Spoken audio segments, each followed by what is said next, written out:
అందరికీ నమస్కారం. శ్రీ గురుభ్యో నమః.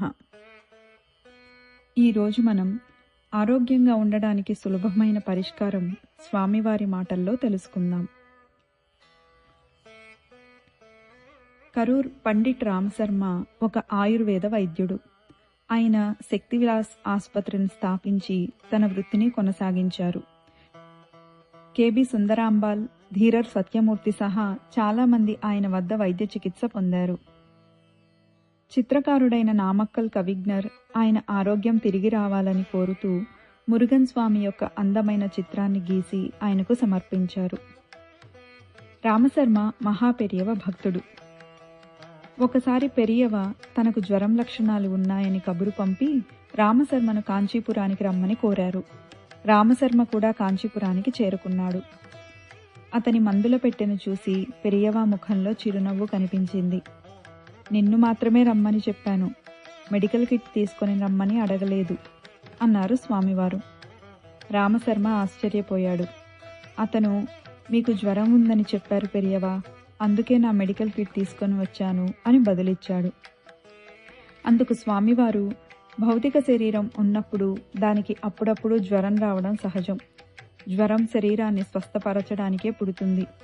పర్వాలేదు, జ్వరానికి మందు అవసరమేముంది? దానికి వేరే రకమైన మందు ఉంది, అది వాడటానికే మిమ్మల్ని రమ్మని చెప్పాను అన్నారు స్వామివారు. రామశర్మకు విషయం అర్థం కాలేదు. ఆయన మౌనంగా ఉండిపోయారు. పెరియవ కొనసాగించారు. నువ్వు స్నానం చేసి వచ్చి ఉండాల్సింది. ఆగు, నేను వెళ్ళి మరోసారి స్నానం చేసి వస్తాను అని అన్నారు. రామశర్మ చాలా కలత చెందాడు.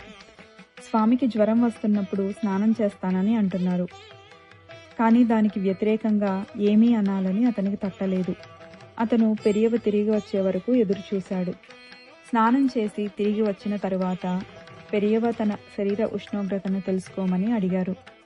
థర్మామీటర్తో చూడగా స్వామికి జ్వరం ఉన్నట్లు నిర్ధారణ అయింది.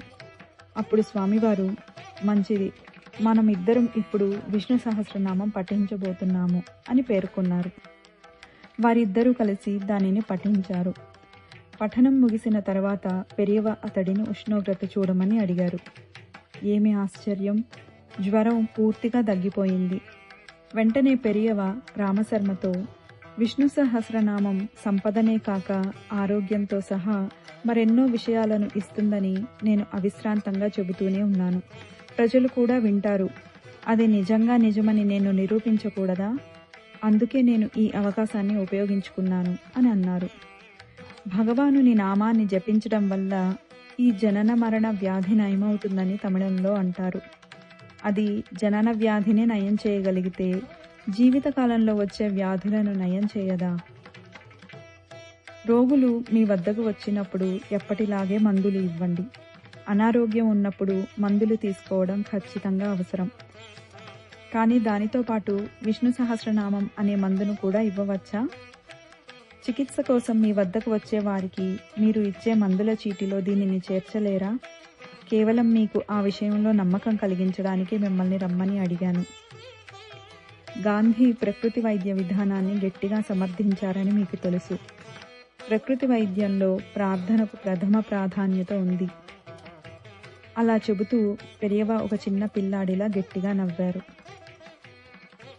అపార కరుణా సింధుం జ్ఞానదం శాంతరూపిణం శ్రీ చంద్రశేఖర గురుం ప్రణమామి ముదాన్వహం. స్వస్తి.